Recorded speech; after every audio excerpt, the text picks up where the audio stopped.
Assalamualaikum warahmatullahi wabarakatuh.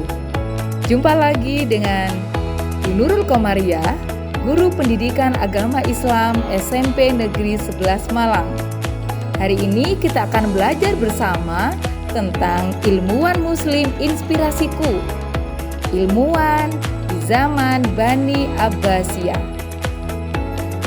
Media pembelajaran PAI ini merupakan bagian dari kurikulum merdeka di fase D, yaitu untuk siswa SMP kelas 8. Di mana media pembelajaran ini bertujuan untuk diajukan dalam mengikuti lomba media pembelajaran berbasis ICT dalam rangka Hari Amal Bakti Kementerian RI yang ke-78. Bidang PAIS wilayah Kementerian Agama Provinsi Jawa Timur. Tujuan penggunaan media ini yaitu mendukung peserta didik dalam 1. Memahami peran ilmuwan muslim pada masa Bani Abbasiyah dan menginspirasi dunia ilmu pengetahuan dan teknologi dan kontribusinya untuk kemanusiaan dan peradaban serta termotivasi untuk menjalankan ajaran agama dan mencari ilmu. 2. Menginspirasi dunia ilmu pengetahuan dan teknologi serta kontribusinya untuk kemanusiaan dan peradaban serta memiliki rasa ingin tahu dan bersemangat menjadi pembelajar sepanjang hayat. Cara penggunaan media pembelajaran. 1. Persiapkan perangkat, koneksi internet dan alat tulis. 2. Suasana KBM terfokus pada materi pembelajaran PAI dan budi pekerti. 3. Mencermati keberhasilan ilmuwan yang menginspirasi. 4. Jika berkelompok, maka anggota mengetahui pembagian materinya terlebih dahulu. 5. Tes dengan live worksheet di bagian akhir untuk memantapkan pemahaman materi. Ilmuwan muslim Bani Abbasiyah. Ilmuwan muslim Bani Abbasiyah terbagi menjadi 4 bagian, yaitu yang pertama, kedokteran, yang kedua, filsafat, yang ketiga, astronomi dan matematika, dan yang keempat yaitu ilmu agama. Ilmuwan muslim Bani Abbasiyah. Yang pertama adalah bidang kedokteran. Tokoh muslim kedokteran yang pertama yaitu Ali Ibnu Sahal Rabban At-Tabari atau yang dikenal dengan Ali At-Tabari. Karyanya yaitu kitab Firdaus Al-Hikmah tentang sistem pengobatan. Inspirasi untuk dunia, beliau adalah peletak dasar ilmu kesehatan anak-anak dan bidang pertumbuhan anak-anak. Tokoh kedokteran muslim yang kedua yaitu Abu Bakar Muhammad Ibnu Zakaria Al-Razi atau yang dikenal dengan Al-Razi. Karyanya adalah kitab Al-Hawi tentang pengetahuan yang dimiliki orang Arab pada waktu itu tentang pengobatan Yunani, Persia, dan Hindu, dan juga menambah beberapa kontribusi baru. Inspirasi untuk dunia selama berabad-abad memiliki pengaruh yang luar biasa atas pikiran orang-orang Latin Barat tentang ilmu kedokteran. Ahli kedokteran ketiga yaitu Ali Ibnu Al-Abbas Al-Majusi atau yang kita kenal dengan Al-Majusi. Karyanya adalah kitab Kamil Al-Sina'ah Al-Tibbiyah, semacam kamus istilah tentang sains dan praktek kedokteran. Penemu teori tentang konsepsi dasar dari sistem kapiler dan bukti dari proses kelahiran. Inspirasi untuk dunia. Beliau sebagai penemu teori tentang konsepsi dasar dari sistem kapiler dan bukti bahwa dalam proses kelahiran anak tidak keluar dengan sendirinya, tetapi didorong oleh kontraksi otot rahim. Tokoh kedokteran muslim keempat yaitu Abu Ali Al-Husain bin Abdullah bin Hasan bin Ali bin Sina, yaitu yang kita kenal dengan Ibnu Sina atau Avicenna. Karyanya yaitu kitab Al-Syifa tentang ilmu pengobatan dan Al-Qanun fi at-Tibb tentang dasar-dasar ilmu kedokteran. Beliau sebagai peletak dasar ilmu kedokteran modern, karyanya menjadi teori dasar yang dipelajari oleh mahasiswa kedokteran. Inspirasi Ibnu Sina untuk dunia. Beliau adalah peletak dasar ilmu kedokteran modern. Karyanya dijadikan sebagai teori dasar yang dipelajari oleh mahasiswa kedokteran di seluruh dunia. Ilmuwan Muslim Bani Abbasiyah kedua yaitu bidang filsafat. Tokoh filsafat Muslim pertama yaitu Abu Yusuf Ya'qub Ibnu Ishaq Al-Kindi atau yang kita kenal dengan Al-Kindi. Karyanya adalah 270 buku tentang berbagai bidang kajian seperti filsafat, logika, ilmu hitung, musik, psikologi, politik, dan lain sebagainya. Inspirasi Al-Kindi untuk dunia. Beberapa karyanya diterjemahkan ke bahasa Latin dan memberi pengaruh besar pada pemikiran Eropa abad pertengahan. Tokoh filsafat Muslim yang kedua yaitu Abu Nasr Muhammad Ibnu Muhammad Ibnu Tarkan Al-Farabi atau yang kita kenal dengan Al-Farabi. Karyanya adalah 100 buku tentang berbagai kajian tentang filsafat, bahasa, musik, politik, dan lain-lain. Inspirasi Al-Farabi untuk dunia. Beliau dikenal sebagai guru kedua dalam bidang filsafat setelah filosof Yunani Aristoteles karena mampu menyajikan karya-karya filsafat Yunani yang mudah dipahami oleh para ilmuwan. Tokoh filsafat Muslim yang ketiga yaitu Abu Ali Al-Husain bin Abdullah bin Hasan Ali bin Sina atau yang kita kenal dengan Ibnu Sina. Karyanya adalah 240 buku tentang filsafat, kedokteran, astronomi, musik, dan lain-lain. Inspirasi Ibnu Sina untuk dunia. Muslim sebagai dokter, astronomer, dan penulis terpenting dari zaman keemasan Islam, dan filsuf paling berpengaruh di era pra-modern. Ilmuwan Muslim Bani Abbasiyah. Yang ketiga, bidang astronomi dan matematika. Tokoh Muslim, astronom dan matematika. Yang pertama yaitu Muhammad Ibnu Musa Al-Khawarizmi atau yang kita kenal dengan Al-Khawarizmi.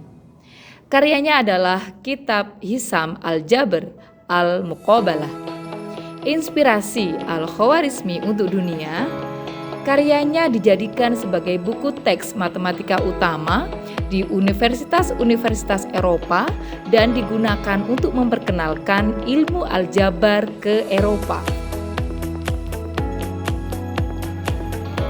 Tokoh astronom dan matematika yang kedua yaitu Abu Abdullah Muhammad Ibnu Jabir Al-Battani atau yang kita kenal dengan Al-Battani. Karyanya adalah kitab Al-Jiz. Inspirasi Al-Battani untuk dunia yaitu ilmuwan yang telah menemukan jumlah hari dalam setahun ada 365 hari, 5 jam, 46 menit, dan 24 detik. Tokoh Muslim, astronom, dan matematika yang ketiga yaitu Abu Al-Rayhan Muhammad Ibnu Ahmad Al-Biruni atau yang kita kenal dengan Al-Biruni. Karyanya adalah kitab Al-Qanun Al-Mas'udi fi Al-Hay'ah wa Nujum. Inspirasi Al-Biruni untuk dunia. Beliau adalah peletak dasar metode ilmiah modern yang meliputi bidang matematika, astronomi, geografi, geologi, kimia, dan sejarah. ilmuwan Muslim Bani Abbasiyah. Yang keempat, bidang ilmu agama. Bidang ilmu agama ini terbagi menjadi 5 bagian, yaitu ilmu kalam, ilmu fikih, ilmu akhlak, ilmu hadis, dan ilmu tafsir. Ilmu kalam atau ilmu akidah terbagi menjadi 2 bagian, yaitu aliran Asy'ariyah dan aliran Al-Maturidiyah. Di aliran Asy'ariyah dipimpin oleh Abu Hasan Al-Asy'ari, sedangkan di aliran Al-Maturidiyah dipimpin oleh Abu Mansur Al-Maturidi. Di aliran yang pertama yaitu aliran Asy'ariyah, di mana ajaran pokok dalam aliran ini terdiri dari zat dan sifat-sifat Tuhan, kebebasan dalam berkehendak, akal dan wahyu, kebaikan dan keburukan, serta qadimnya kalam Allah Subhanahu wa Ta'ala, wujud Allah, keadilan dan kebaruan alam, dan kedudukan yang berbuat dosa. Sedangkan di aliran Al-Maturidiyah, aliran pemikiran kalam yang berpegang pada keputusan akal pikiran dalam hal-hal yang tidak bertentangan dengan syara. Sebaliknya, jika hal itu bertentangan dengan syara, maka akal harus tunduk kepada keputusan syara. Ilmu fikih terbagi menjadi 4 bagian tokoh. 2 yang pertama yaitu Imam Hanafi dan Imam Maliki. Imam Hanafi yang dikenal sebagai Abu Hanifah, pengaruh di dunia Islam saat ini yaitu di wilayah Pakistan, India, Bangladesh, Sri Lanka, dan Maladewa. Sedangkan tokoh Imam Maliki, beliau bernama Malik Ibnu Anas, pengaruh di dunia saat ini yaitu Afrika Barat dan Utara. Ilmu fikih di bagian yang ketiga dan keempat yaitu Imam Syafi'i dan Imam Hambali. Imam Syafi'i beliau bernama Muhammad Ibnu Idris Al-Syafi'i, pengaruh di dunia saat ini yaitu Iran, Mesir, Somalia, dan Asia Tenggara, termasuk di negara kita saat ini. Kemudian Imam Hambali beliau bernama Ahmad Ibnu Hambal, pengaruh di dunia saat ini yaitu di Semenanjung Arab. 3 tokoh ilmu akhlak. Yang pertama adalah Al-Mawardi. Karyanya yaitu Al-Ahkam Al-Sultaniyah, inspirasi untuk dunia yaitu peletak dasar ilmu politik. Yang kedua yaitu Ibnu Miskawai. Karyanya adalah Tazhib Al-Akhlaq. Inspirasi untuk dunia, beliau adalah guru ketiga setelah Al-Farabi. Kemudian yang ketiga yaitu Imam Ghazali. Karyanya yang terkenal yaitu kitab Ihya Ulumuddin. Inspirasi beliau untuk dunia berupa peletak dasar ilmu jiwa dalam Islam. Tokoh ilmuwan di bidang ilmu hadis ada 3, yaitu Imam Bukhari, Imam Muslim, dan Imam An-Nasai. Tokoh ilmuwan di bidang ilmu tafsir yaitu Abu Ja'far Muhammad bin Jarir bin Yazid bin Kasir bin Ghalib bin Al-Amali At-Tabari, atau yang kita kenal dengan At-Tabari. Karyanya yaitu Jami Al-Bayan fi Ta'wil Al-Quran. Inspirasi untuk dunia yaitu Tafsir At-Tabari. Tafsir ini merupakan pelopor penyusunan kitab-kitab tafsir pada masa-masa berikutnya. Kesimpulan, luar biasa kemampuan ilmuwan Muslim di masa Abbasiyah yang telah meraih kejayaan di masanya. Di masa era dinasti Abbasiyah, Baghdad dan kota besar seperti Basrah, Kufah, dan lain-lain juga memiliki tradisi literasi yang sangat tinggi. Berbagai perpustakaan menjamur di mana-mana. Tradisi literasi ini menyebabkan berkembangnya beragam ilmu pengetahuan, baik ilmu umum seperti kedokteran, matematika, astronomi, kimia, seni, dan lain-lain, maupun ilmu agama seperti ilmu kalam, ilmu fikih, ilmu tafsir, ilmu hadis. Tradisi ini juga melahirkan para ilmuwan yang memberikan kontribusi bagi perkembangan ilmu pengetahuan. Ada beragam seni yang berkembang pada masa dinasti Abbasiyah.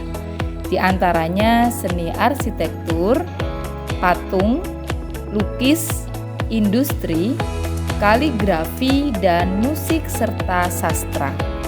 Karya sastra yang melegenda di seluruh wilayah di dunia yaitu Hikayat 1001 Malam. Keunggulan dinasti Abbasiyah selama masa keemasannya berkontribusi besar dalam berbagai hal, baik untuk perkembangan peradaban Islam sendiri maupun untuk peradaban dunia. Evaluasi pembelajaran. Peserta didik mengerjakan tes tulis melalui lembar kerja interaktif like worksheet pada link berikut ini. Yuk, saatnya kita sekarang membuat refleksi. Setelah menyimak materi tokoh-tokoh Islam yang menginspirasi, kira-kira siapa figur tokoh yang menginspirasimu? Apa manfaat mempelajari tokoh Islam Bani Abbasiyah? Dan apakah mempelajari tokoh Islam Abbasiyah dapat menginspirasi terwujudnya cita-citamu? Silahkan ditulis komentar kalian di kertas post-it dan kemudian ditempelkan di papan tulis. Selamat mengerjakan. Terima kasih telah menyimak materi Ilmuwan Muslim Inspirasiku Bani Abbasiyah. Semoga akan ada banyak manfaat dan hikmah setelah mempelajarinya. Sampai jumpa lagi. Sekian, wassalamualaikum warahmatullahi wabarakatuh.